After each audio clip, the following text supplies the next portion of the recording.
நாம் தக்ஷின் பாரத் ஹிந்தி பிரச்சார் சபாவால் நடத்தப்படக்கூடிய ஹிந்தி பால போதினி அப்படிங்கிற தேர்வில் அதற்கான முதல் பாடத்திலிருந்து ஒவ்வொன்றா பார்க்க போகிறோம். வாங்க பார்க்கலாம். முதல் பாடத்தில் ஸ்வர் அக்ஷர் அப்படின்னு கொடுத்துருக்காங்க. அ, ஆ, இ, ஈ, உ, ஊ, ரு, ஏ, ஐ, ஓ, ஔ, அம், அஹ அப்படின்னு கொடுத்துருக்காங்க. இதில் ஒரு விஷயம் நம்ம கவனித்தோன்னா, மேலே ஆனோ ஏனோ தமிழ்லையோ இங்கிலீஷ்லேயோ எதுவும் எழுதலை. ஏன்னா அதுதான் முறையான கற்பித்தல். ஸோ நம்ம முதல்ல படிக்கும்போது நம்ம ஆன்னு படிக்கும்போது தமிழ்லையோ அல்லது ஏன்னு இங்கிலீஷில் படிக்கும்போதோ மேலே எதுவும் எழுதியே படித்ததில்லை. அந்த வடிவத்தை வரைஞ்சி இது இந்த ஒலி அப்படின்னு தான் சொல்லி கொடுத்தாங்க, நம்மளும் கற்றுக்கிட்டோம். ஆனாலும் இப்போ உட்காந்து நம்மளுடைய சௌரியத்துக்காக குழந்தைங்க திரும்ப திரும்ப நம்மளை கேட்கக்கூடாது அப்படிங்கிறதுக்காக, தொந்தரவு பண்ணாமல் இருக்கணுங்கிறதுக்காக எழுத்தை மேலே எழுதி கொடுத்துட்றோம் ஈஸியாக. ஆனால் அவங்களுக்கு இந்த எழுத்தை விட அந்த எழுத்து தான் கண்ணில் அதிகமாக படுது அப்படிங்கிறதுனால அது சரியான கற்றலாக இருக்காது. இதுதான் நான் முதல்ல இருந்தே சொல்லிகிட்டே இருக்கிறது. நம்ம மற்ற பாடங்கள் நான் நடத்தும் போதுமே எதுவுமே மேலே எழுதியிருக்க மாட்டேன். நிறைய பேர் எழுதி சொல்லி கொடுங்கன்னு கேட்கும்போதும் நான் இந்த காரணத்தை சொல்லியிருக்கிறேன். ஸோ ஒரு எழுத்து கற்றுக்குறோம் அப்படின்னா அந்த எழுத்தை வச்சுக்கிட்டு ஒலியை மட்டும் கற்றுக் கொடுங்க. அதில் எதையும் மேலே எழுதி சொல்லி தராதீங்க. அதே விஷயத்தை தான் இவங்களும் இதில் சொல்லியிருக்கிறாங்க.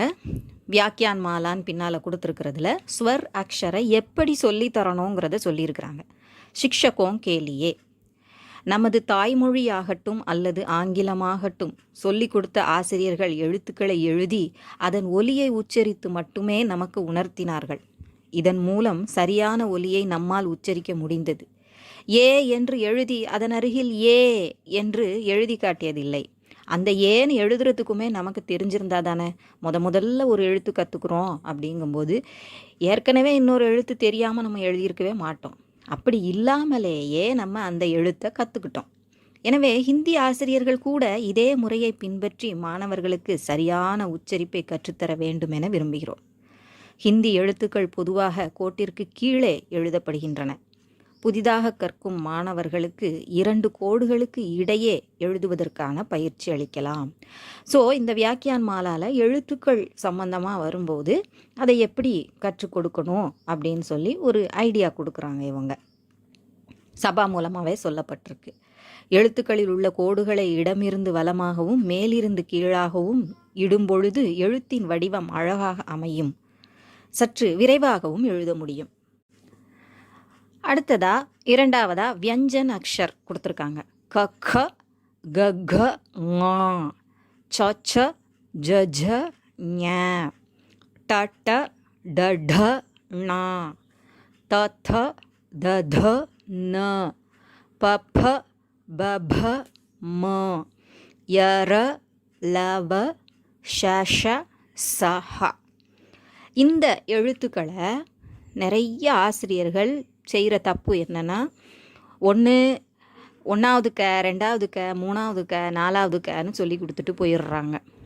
அது நிறைய இடத்துல நடக்குது. அந்த தவிர நம்ம கண்டிப்பாக தவிர்க்கணும். அது மட்டும் இல்லாமல் க, இக்க, க, இக்க அப்படின்னு சொல்லி கொடுக்குறாங்க. அப்போவும் அது தவறாக தானே ஆகும் இல்லையா? க, க, க, க அப்படின்னு சொல்லி கொடுக்கணும். இந்த தவறையும் செய்யாதீங்கன்னு சபாவாலேயே சொல்லப்பட்டிருக்கு. ஆனாலும் நிறைய இடங்களில் இப்படி தான் கற்றுக்குறாங்க. வெளியிலேருந்து ஒருத்தங்க நம்மக்கிட்ட வேறு ஒரு இடத்துல பேசிக் கற்றுக்கிட்டு இங்கே வந்து மத்தியமாவோ ராஷ்டிரபாஷாவோ கற்றுக்க வராங்கன்னா அவங்கள திரும்ப சரி பண்ணி கொண்டு வர்றதுங்கிறது ரொம்ப சிரமமான ஒன்றா இருக்குது. ஸோ கற்றுக்கிறது முதல்ல கரெக்டாக இருந்தால் தான் சொல்லி கொடுக்குறதும் கரெக்டாக சொல்லி கொடுக்க முடியும் இல்லையா? நம்ம என்ன கற்றுக்கிட்டோமோ அதை தான் நம்மளும் சொல்லி கொடுக்குறோம் குழந்தைங்களுக்கு. அதனால் தயவு செஞ்சு கற்றுக்கிறது சரியாக இருக்கிற இடமா பார்த்து கற்றுக்கோங்க. அதுக்கான குறிப்பு வியாக்கியான் மாலாவில் சொல்லியிருக்காங்க. சிக்ஷகோம் கேலியே, ஆசிரியர்களுக்கும் எப்படி சொல்லி கொடுக்கணும்னு சொல்லி கொடுக்க வேண்டிய அளவுக்கு இங்கே நிலைமை இருக்குது பார்த்தீங்களா?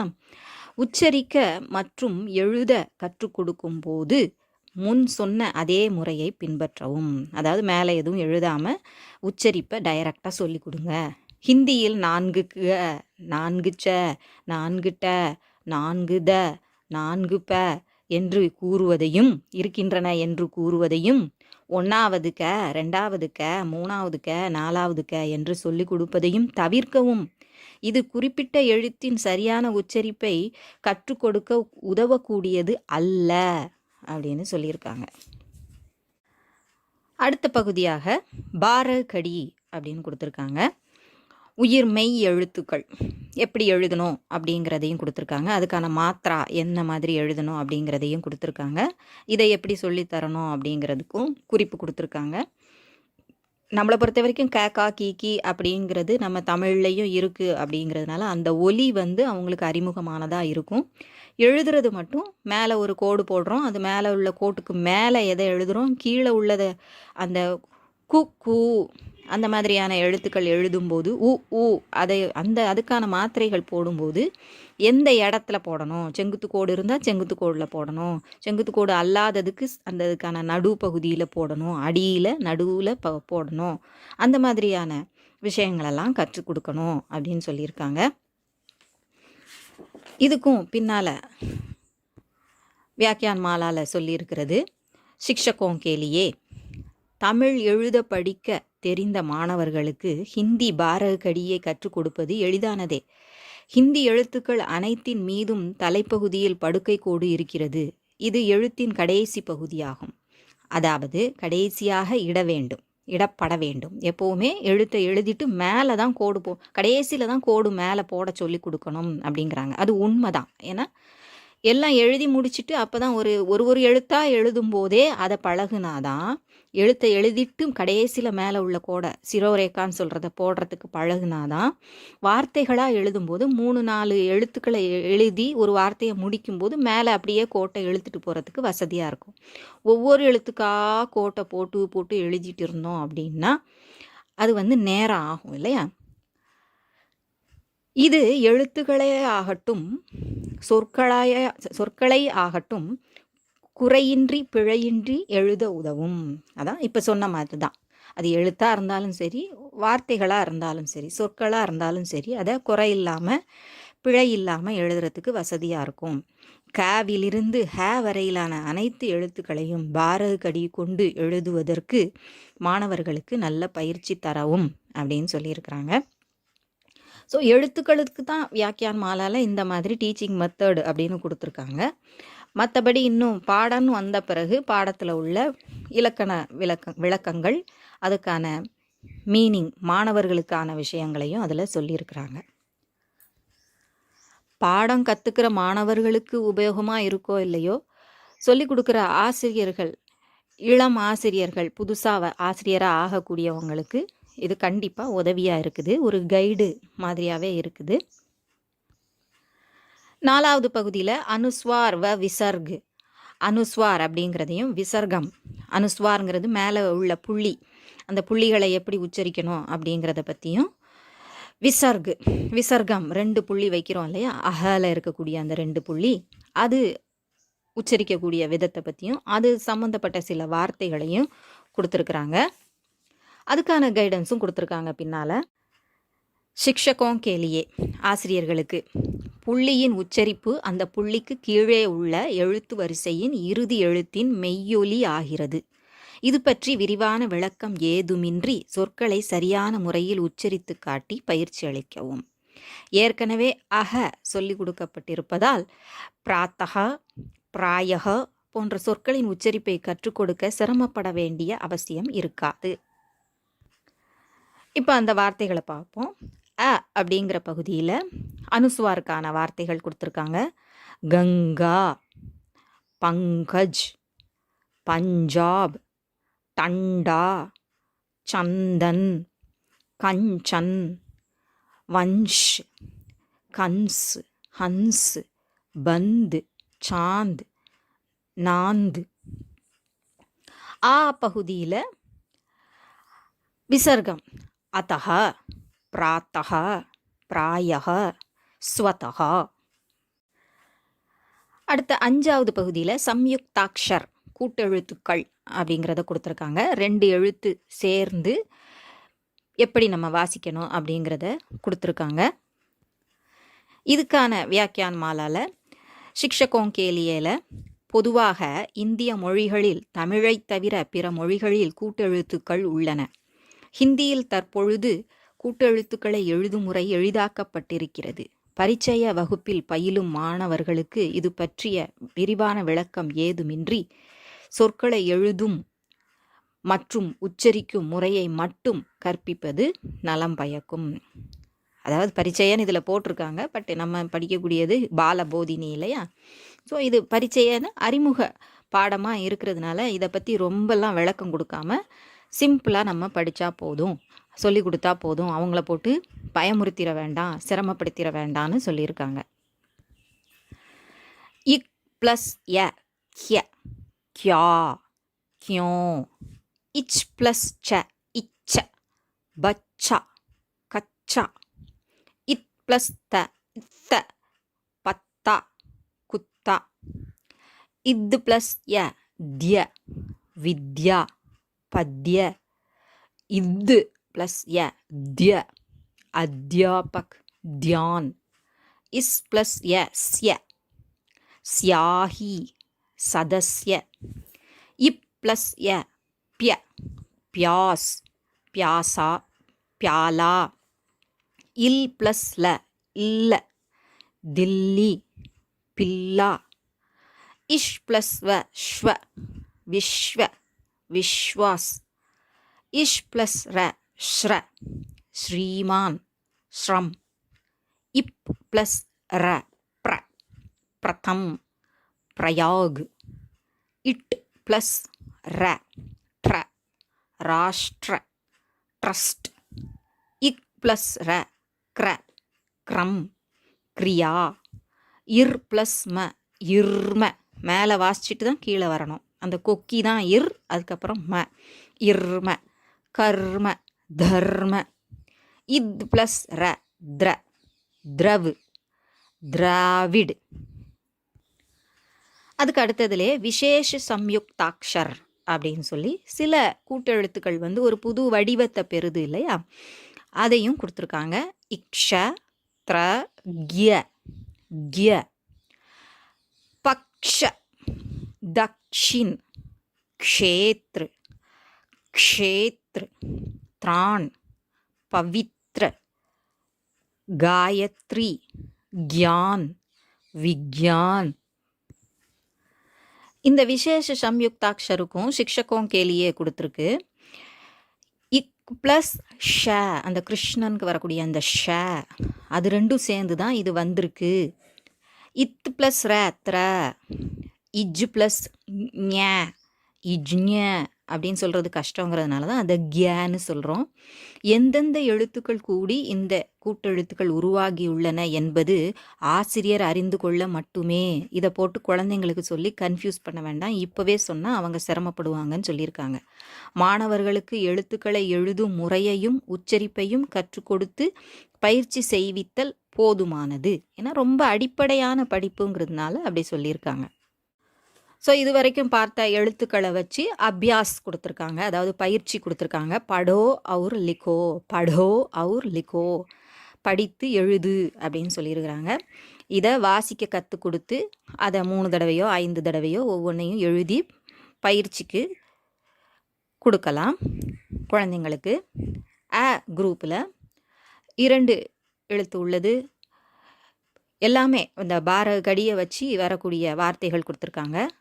கர், காம், கிதாப், கீமத், ஒவ்வொரு எழுத்தா கு ச குச் அந்த மாதிரி சொல்லி கொடுக்கணும்.